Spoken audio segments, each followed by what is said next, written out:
कपा technology mission द्वारा राज्यर दक्षिण और पश्चिम अंचल कपा चाषी माने बहुल भाव में लाभवान हो पारे।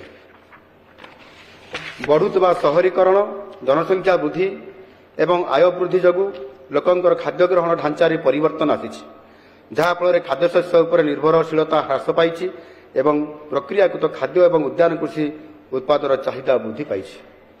धान परिवर्ते मध्यम ढीप जमी बाजरा डाली जातीय फसल तैलबीज पनीपरिया एवं अन्यान्य उच्च मूल्यर फसल को प्रोत्साहन देवाई फसल विविधता कार्यक्रम विशेष भाव में प्रस्तुत करा जायछि।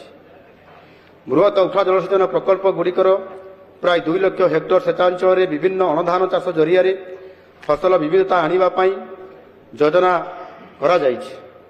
एही कार्यक्रम 695 कोटी टंका व्ययबराद होइछि। एही कार्यक्रम अधीन कृषि उत्पादन क्लस्टर मॉडल प्रतिष्ठा करी क्षुद्र और नाममात्र महिला कृषकंकर आय द्विगुणित करने आम सरकार आभिमुख्य।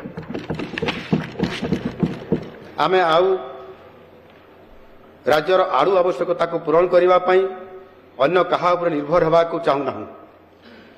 तेणु रबि ऋतु में आड़ू चाष को प्रोत्साहित करने आम एक अभिनव प्रयास करुचु एवं चलित वर्ष मोट 1,80,000 कृषकों को यही कार्यक्रम में सामिल कर लक्ष्य रही। आम चाषी को यही रबि ऋतु 1,60,000 क्विंटाल आड़ू विहन जोगई देइछु। यही उन्नत मानर विहन आम कृषक मान भल अमल एक दृढ़ भित्तिभूमि प्रदान करिवो।